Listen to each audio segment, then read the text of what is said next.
Alô você, bom dia família dos Evotos, sejam todos bem-vindos. Minha gente querida, diabetes. Diabetes é uma doença crônica onde o nosso corpo ou não produz insulina suficiente ou não a utiliza adequadamente, fazendo com que se eleve o açúcar no sangue, a famosa glicose.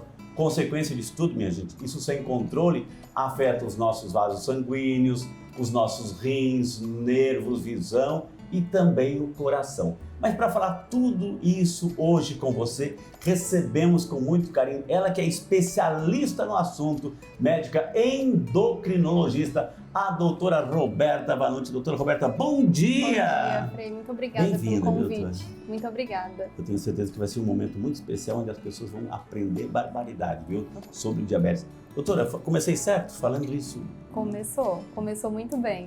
Então é esse aumento de o nosso organismo que produz a insulina não consegue controlar ou não produz ou não controla, doutora? É isso. Isso já é a consequência, né, Frei? A consequência do diabetes vai ser o aumento da glicose no sangue. E aí, dependendo do tipo, isso vai ter um mecanismo, vai ter outro ali envolvido. Doutora, a doutora é endocrinologista, médica endocrinologista. Como é que funciona? Às vezes a gente fala assim, o teu sistema endócrino. O que é esse famoso sistema endócrino? O sistema endócrino, né, na verdade, é um conjunto de células e de órgãos que trabalham junto regulando a função do organismo, através de hormônios, através de moléculas, de proteínas. Então, é um sistema que está espalhado pelo corpo todo, né, fazendo esse ajuste, esse controle do metabolismo. Quando a gente fala do açúcar, doutora Roberta, ou seja, de onde é que vem? Não é que a gente fica comendo doce o tempo todo, mas de onde é que vem o açúcar que fica em excesso? Todo o açúcar, né, do nosso sangue, ele está vindo da alimentação, né? Então, tudo que a gente come, em algum momento lá no final da digestão, no final do metabolismo, vai virar açúcar. Então, não é só o pão que vira açúcar, não é só o doce que vira açúcar. Todos os alimentos, no final das contas, vão gerar o açúcar pra gente, né? Porque o açúcar, ele é importante, ele é a nossa fonte de energia. A questão é o excesso, né? Quando ele sobra, quando o nosso corpo não dá conta de metabolizar isso tudo, e aí em excesso ele vai gerar aí os quadros de diabetes. Tá, mas por que o açúcar é um vilão? A gente sabe que para quem é hipertenso, a questão do controle da pressão, o sal é um veneno, né? Um vilão, que a gente não precisa, mas a gente tem que ter controle. Por que o açúcar é esse vilão, doutora? Eu digo muito, Frei, que assim, a diferença entre o remédio e o veneno é a quantidade, é a dose, né? Então, o açúcar é um vilão no sentido do consumo em excesso, né? Hoje em dia, com os nossos alimentos aí cheios de açúcar, gordura, sal, tudo junto, né? Os ultraprocessados que a gente fala, isso tudo leva uma sobrecarga no nosso organismo. Nosso organismo não dá conta de metabolizar isso tudo, né? Então, é um vilão na medida em que a gente expõe nosso corpo a um excesso disso. Okay. O excesso de açúcar, as células não conseguem absorver e fica vagando pelo sangue, é isso? Exato, exatamente. E vai para todos os veinhas, artérias que a gente tem, o açúcar vai também circular, porque onde tem sangue, entra o açúcar. É isso. E aí, nessas veinhas, nesses órgãos, esse açúcar em excesso leva a diversas reações que vão prejudicar esses órgãos, né? Agora, porque a gente já nasce com diabetes, a gente nasce predisposto ou a gente vai adquirindo aí? Então existe só um tipo de diabetes que a gente conhece, doutora? Excelente pergunta, Frei. Tem casos muito raros em que acontece o diabetes neonatal, o bebezinho nasce com diabetes, isso pode acontecer, né? São casos graves, ele já precisa de tratamento ali no momento do nascimento, né? Muito próximo do nascimento. A maioria dos casos, a gente acaba dividindo entre tipo 1 e tipo 2, classicamente, né? A gente tem uma predisposição genética, então a gente traz isso, mas no tipo 2, principalmente, a gente desenvolve isso ao longo da vida, né? Agora, doutora, as consequências, vamos falar desse diabetes, no decorrer da vida a gente vai exagerando no consumo, ela é sutil, né? Ela é sutil, é um progresso do diabetes, assim. De repente você vai fazer um exame de sangue, aparece um valor altíssimo e significa que eu não controlei lá atrás ou foi naquele momento porque eu comi um pudim naquele momento ali? Em geral, Frei, esses valores muito altos assim, O problema é que o diabetes, a glicose alta, dá pouquíssimos sintomas, né? Então esses valores vão aumentando ao longo da vida e às vezes o paciente não sente nada. Não tem um sintoma externo no corpo, assim não vai... Até chegar um valor muito alto em que esse paciente pode ter sintomas, né? E aí, por exemplo, sede em excesso, visão turva, muita fome, fazer muito xixi, feridas que não cicatrizam. Mas isso a gente já está num cenário da glicose muito alta realmente. Agora, a pessoa, doutora, assim, é verdade o que a gente ouve, assim, por que afeta a visão? Por que há casos em que, poxa, a pessoa tem que amputar aí um membro, um dedo, doutora? Por que chegou a esse estágio?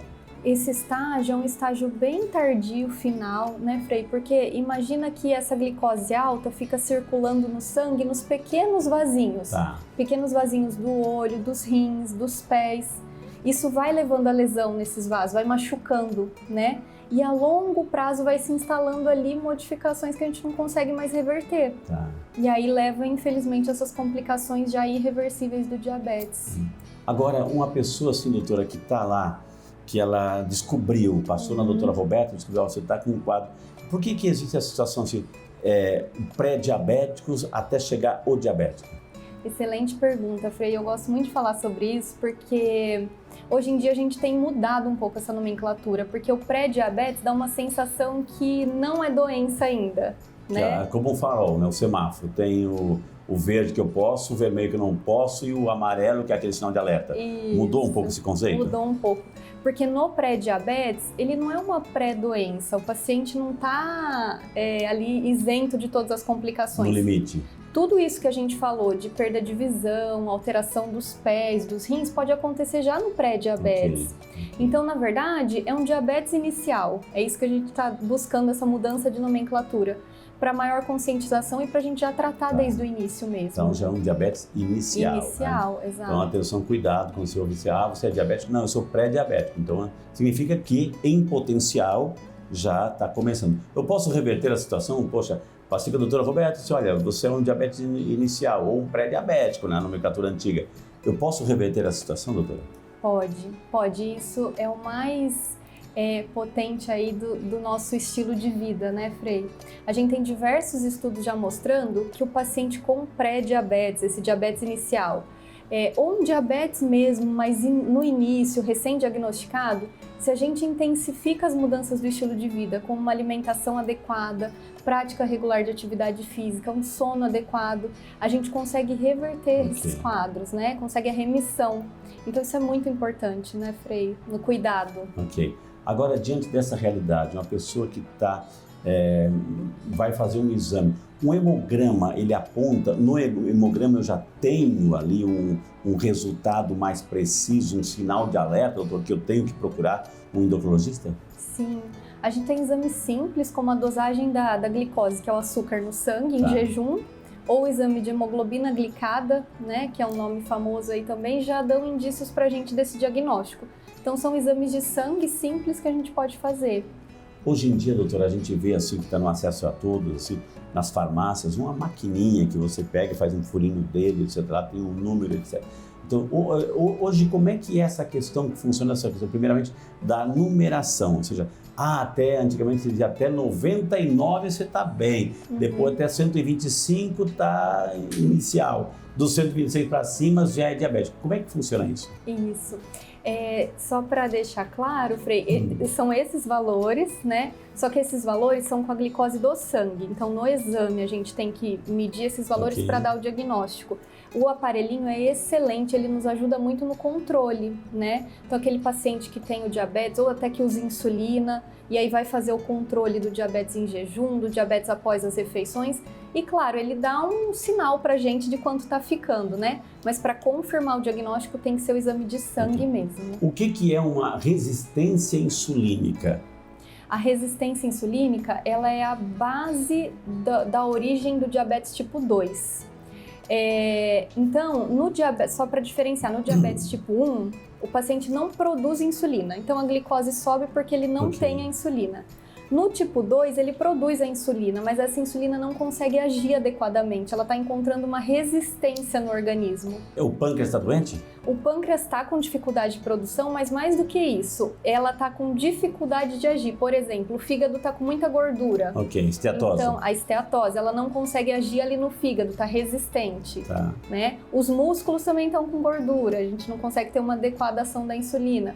Então, a resistência é quando a insulina tem dificuldade em agir. A gente produz, a pessoa produz, mas com dificuldade por conta desse cenário todo metabólico. Okay. Agora, a doutora falou, eu até citei aqui, o principal órgão que produz a insulina, que vai controlar o diabetes, é o pâncreas.